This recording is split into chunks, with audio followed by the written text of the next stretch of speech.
you need to start with thinking about what's the story that I'm trying to tell.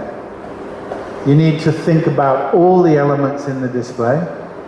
So the stand, the pot, the tree, the accent plants, and the shohin if it's appropriate. Think of the display as a whole. So if you do have smaller trees like this one we spoke about at the beginning, that you need to have maybe a shohin or something like that. I could see a small azalea, sotemi, just complementing that with a grass or something. And the reason is to get that presence on the bench.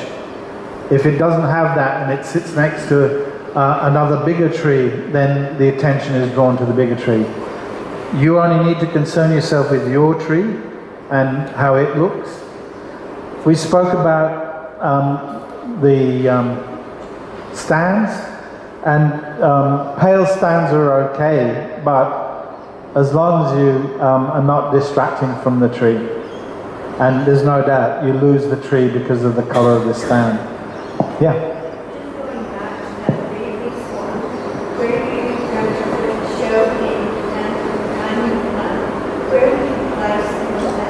Okay.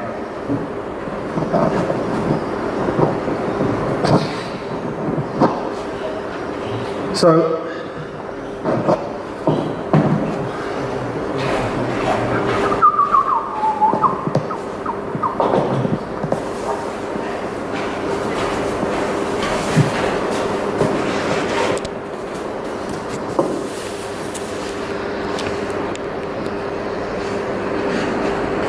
now we're on a cliff. We don't have any shohin size, so we'll pretend that one of these is one. This is almost a shohin.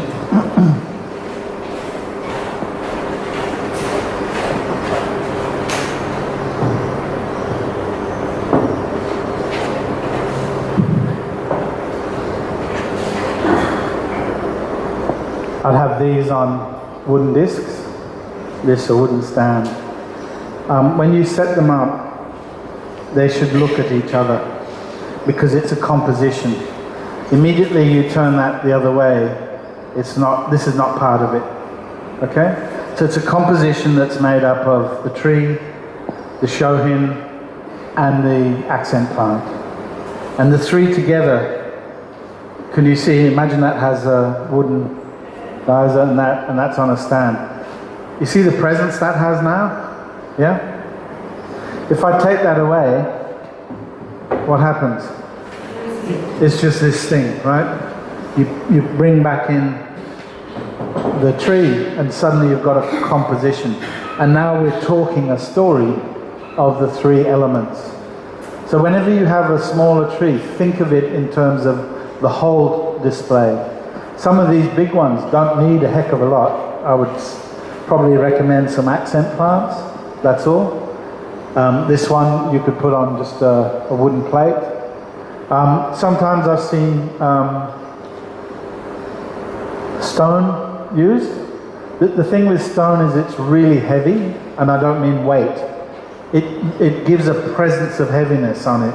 So timber is a lot better in that, and particularly if it's got a sort of natural edge to it, a live edge, is particularly good. So I would, with these bigger ones, look at something like that, or as he's done here with a lower stand. And I think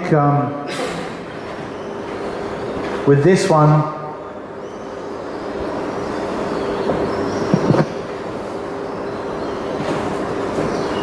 again, movement is that way.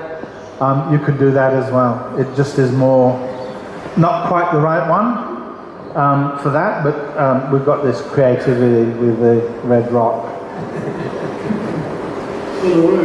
Uluru. Well, you can't climb it anymore, so this one you can climb. You can go up and see this one. But this combination, I think, is a really good composition. Yeah. Yes.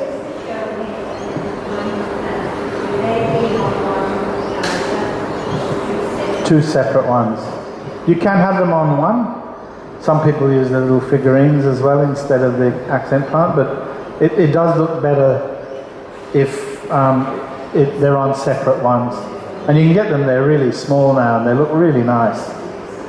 But what you need to think about is what's the composition trying to say? And you know, what are the pieces of it? So if it's a Sotemi Shohin, here we're down on the plains, we got grass and we've got this beautiful overhanging looking down on the valley, and I got my story. And you know, we spend so much time and energy in these things. You know, if you were to be paid for the hours that have gone into this tree, thinking about the pot and the quality of the pot, the stand, the quality of the stand, the accent plants and the quality of those is equally important to really get it. And remember that an exhibition is what we should all be striving for, that every tree that we have gets up to the position where we're happy to put it into the show. To do that, it involves all of the elements, so you need to start collecting decent stands. I've cleared a whole rack of my bonsais. They were very disappointed. And put just accent plants. Every time I see one that I'd never seen before, I pluck it out of the garden, that's a weed, and suddenly it's an accent plant. But I have a whole row of those, and they're getting me ready for April next year when we have our show. Yeah. This is beautiful, isn't it? Isn't that cute? And look how small it is. I couldn't even have a shot of sake out of that. It's not worth it.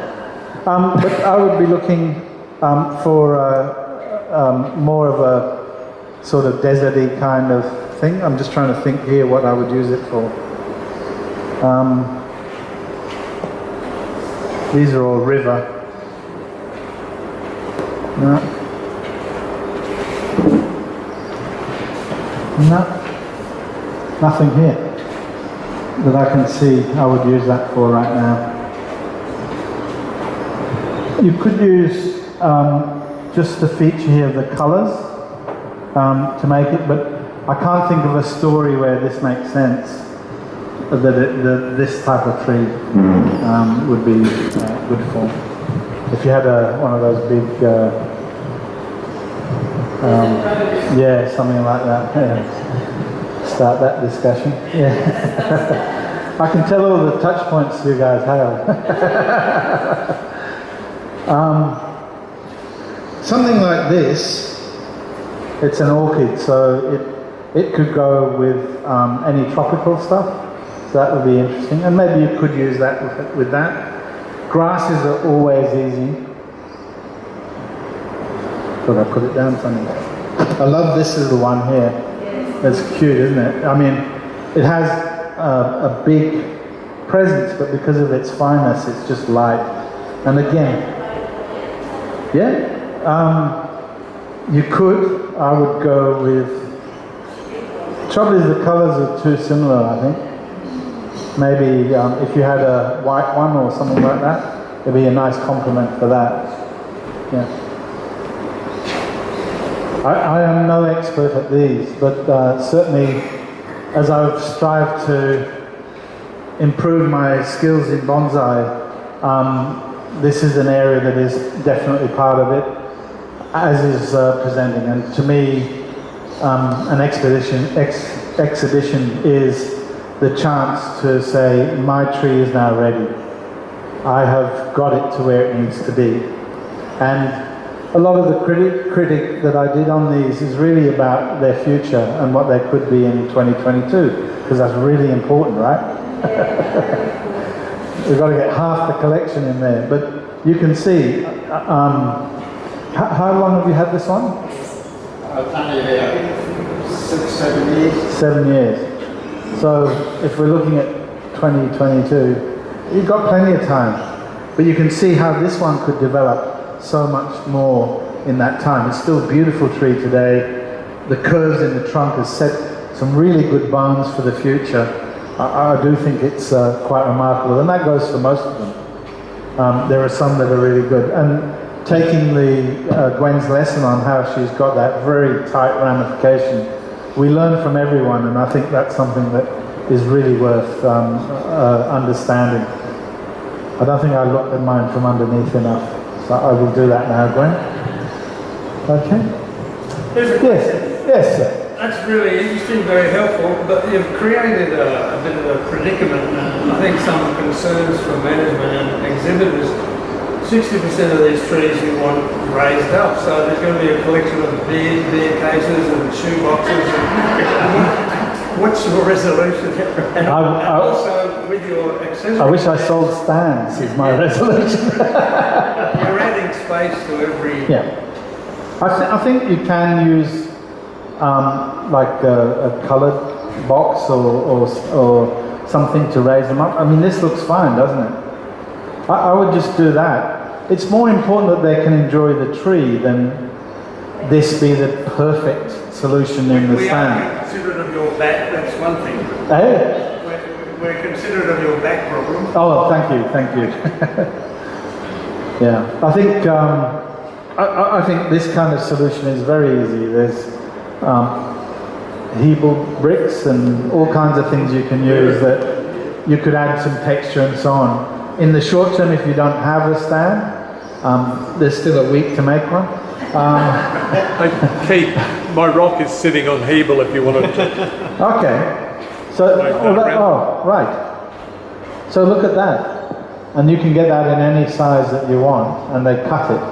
So that could be, and why I like that idea is that it's neutral. It's not interfering with what you're talking about, if it's that sort of color.